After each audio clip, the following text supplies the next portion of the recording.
Dans cet enregistrement, nous allons examiner une question précise concernant la prière islamique lors de la station debout située entre l'inclinaison, le rukou et la première prosternation, le premier sujoud. Faut-il croiser ses deux bras sur la poitrine comme au début de la prière?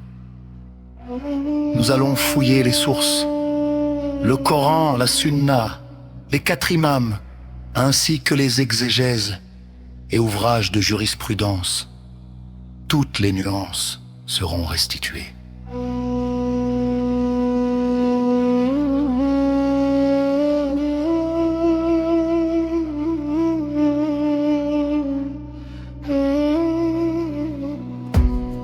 Commençant par le corps, le livre saint ne donne aucune prescription explicite sur la manière de tenir ses mains lors des différentes phases de la prière. Ce sont donc la sunna, c'est-à-dire les paroles et les actions du prophète, et la jurisprudence qui constituent les sources principales sur ce point. Venons-en à la sunna, l'unique hadith qui sert de base à cette question est rapporté par Sa'al ibn Sada Sa'idi, qu'Allah l'agrée. Il a dit, l'ordre était donné aux gens de poser la main droite sur la main gauche pendant la prière. Ce hadith est authentique et fait consensus, mais la divergence porte sur son champ d'application. Première position.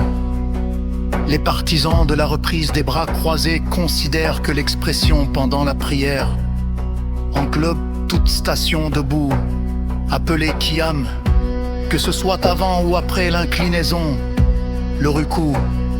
À leurs yeux, le fidèle doit replacer ses mains croisées sur la poitrine à chaque retour à la position debout, y compris après le redressement du rukou. Deuxième position, le son posant estime qu'aucun texte précis ne mentionne ce geste après le rukou.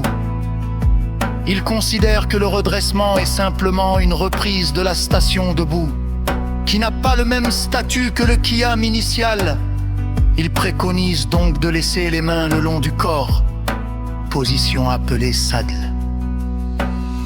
Troisième position, certains savants estiment que le fidèle a le choix entre les deux attitudes, faute de preuves claires tranchant le débat. C'est la position d'Ahmad ibn Hanbal. Qu'Allah lui fasse miséricorde. Il est important de souligner qu'aucun hadith ne décrit explicitement le prophète en train de croiser les bras dans cette phase précise. Le savant Al-Albani a d'ailleurs rappelé que si cette pratique était authentique, elle aurait été rapportée par les compagnons. Or, cela n'a jamais été mentionné. Passons maintenant à la position des 4 grands imams. Elle se répartit en 3 camps. L'école hanefite considère qu'il faut maintenir les bras croisés sous le nombril pendant toute la station debout, avant comme après le rukou. L'école Shafi'ite adopte également le maintien des bras croisés, mais sur la poitrine, et ce pendant toute la station debout.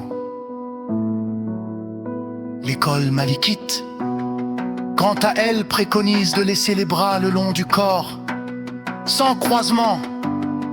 C'est la seule école à rejeter systématiquement le croisement dans cette position.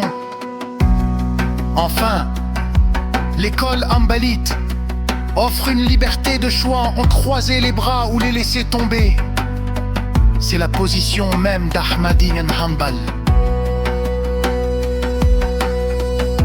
Les divergences sont consignées dans les grands ouvrages de jurisprudence.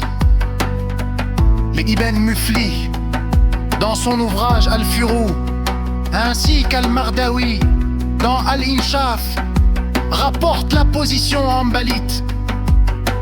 Le choix est laissé aux fidèles. Ibn Qadama, dans El-Mughni, offrent qu'aucune preuve décisive ne tranche le débat, An-Nawawi de l'école chafite recommande le croisement après le redressement, comme l'indique Ibn Hajar al-Haytami dans Al-Fatawa al-Kubra, et Ibn Hazm dans Al-Muhalla recommande le croisement pour toutes les positions debout. Parmi les savants contemporains, Idi Malik Haymin dans Al-Sharh al-Mumti et Idi Ben Baz dans ses Fatawa soutiennent le croisement après le rukou. En revanche, Al-Albani adopte la position inverse, qualifiant le croisement après le rukou d'innovation, de bid'a, en raison de l'absence de preuves. Pour récapituler les éléments clés. Premier point. Le levier scripturaire. Aucun verset coranique. Le seul hadith de Sari bin Asad.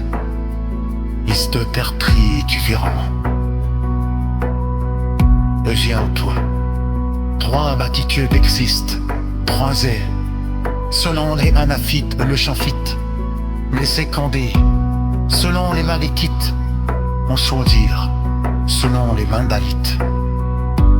Troisième coup, nostalgie juridique.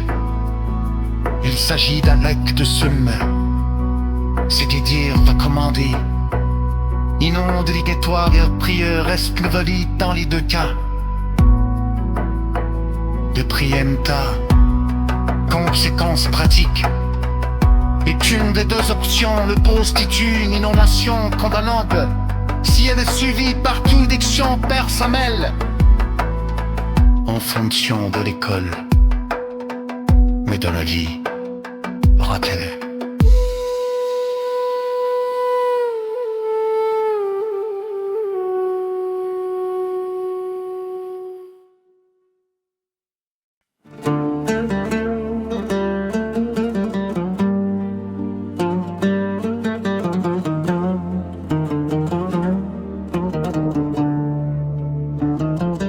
En conclusion, aucune source, ni le Coran ni un hadith contraignant, ni la position unanime des 4 imams, ni les exégèses, n'impose de croiser les bras après le rukou comme un pilier obligatoire.